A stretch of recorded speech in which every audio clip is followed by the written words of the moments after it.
दोस्तों, दिल्ली से वृंदावन पद यात्रा की आ चुकी है संपूर्ण जानकारी। कहां कहां दोपहर का भोजन होगा, कहां कहां रात्रि का विश्राम होगा। 7 से 16 नवंबर गुरुदेव दिल्ली से वृंदावन की पद यात्रा करने जा रहे हैं, जिसमें करीब रास्ते में 8 जगह रात्रि का विश्राम रहेगा।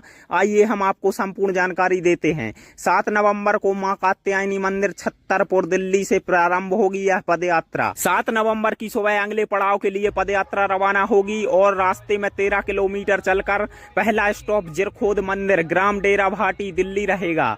जिरखोद मंदिर की आप यह तस्वीर सामने देख रहे हैं। यहाँ पर गुरुदेव पहली रात रुकेंगे। यहीं पर रात्रि में भजन कीर्तन की प्रस्तुति की जाएगी।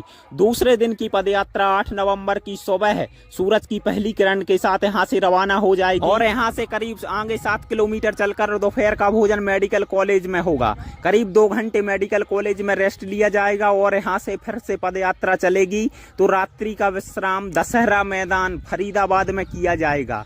यह पदयात्रा करीब 13.5 किलोमीटर की रहेगी। अगले दिन तीसरे दिन की पदयात्रा 9 नवंबर को सुबह 8 बजे से अगले पड़ाव के लिए फिर से रवाना हो जाएगी और दोपहर का भोजन रास्ते में बल्लभगढ़ मंडी में होगा।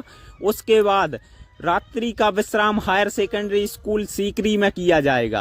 इस दिन की पैदल यात्रा में भक्तों को करीब 14 किलोमीटर का सफर करना पड़ेगा। 14 किलोमीटर चलने के बाद रात्रि विश्राम करेंगे और अगले दिन चौथे दिन की पदयात्रा 10 नवंबर को सुबह फिर से प्रारंभ होगी और करीब 7 किलोमीटर चलकर दोपहर का भोजन प्रथला लूथरा में होगा, जो ग्राम प्रथला के नाम से जाना जाता है। यहाँ पर दोपहर का भोजन होगा और आगे चलकर रात्रि का विश्राम धर्मशाला में होगा, पलवल में। यह पदयात्रा भी 14.5 किलोमीटर की होगी। और दोस्तों, अगला पड़ाव करीब 5वां दिन 11 नवंबर को सुबह फिर से पदयात्रा रवाना हो जाएगी और आगे चलकर करीब 8 किलोमीटर बीच में रेस्ट लिया जाएगा। दोपहर का भोजन शुगर मिल पलवल में होगा और यहाँ पर 2 घंटे रेस्ट लेने के बाद हमारे गुरुदेव फिर से निकलेंगे और आगे रात्रि का विश्राम गुलाब स्कूल मित्रौल में होगा। यह भी पदयात्रा 15.5 किलोमीटर की जाएगी। और दोस्तों, अगले पड़ाव के लिए 5वें दिन की पदयात्रा 12 नवंबर की सुबह फिर से प्रारंभ होगी और दोपहर का भोजन JBM पंचारी में होगा। यहाँ पर 2 घंटे का रेस्ट लेकर हमारे गुरुदेव फिर से निकलेंगे और रात्रि का विश्राम होडल मंडी में किया जाएगा। हायर सेकेंडरी स्कूल होडल मंडी में रात्रि का विश्राम रहेगा। 16 किलोमीटर की पदयात्रा की जाएगी और अगली सुबह 6वें दिन यानी 13 नवंबर को सुबह पदयात्रा फिर से रवाना होगी अगले पड़ाव के लिए। दोपहर का भोजन कार्ड बॉर्डर सेंस में होगा, रास्ते में कार्ड बॉर्डर सेंस में होगा। उसके बाद आगे चलकर रात्रि का विश्राम कोसी मंडी में किया जाएगा। यह भी पदयात्रा 15 किलोमीटर की रहेगी।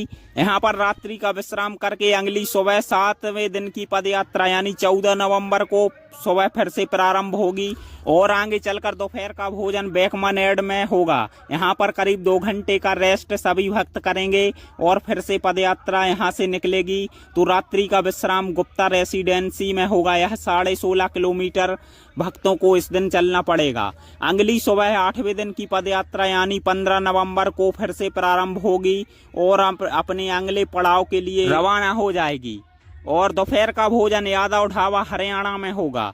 यादव जी का ढाबा है हरियाणा में, वहां पर दोपहर का भोजन होगा और उसके बाद अगला विश्राम रात्रि का विश्राम राधा गोविंद मंदिर में होगा। इस दिन भी भक्तों को 14 किलोमीटर पैदल चलना पड़ेगा।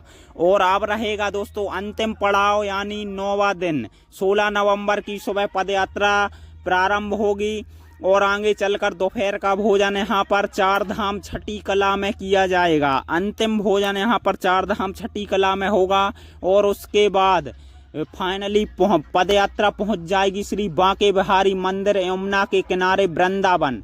अंतिम दिन भक्तों को 12.5 किलोमीटर चलना पड़ेगा और हमारे पूज्य गुरुदेव वृंदावन पहुंच जाएंगे। दोस्तों, अगर जानकारी वीडियो अच्छी लगी हो तो लाइक करें और हमारे चैनल को सब्सक्राइब जरूर करें। मिलते हैं नई जानकारी के साथ अगले वीडियो।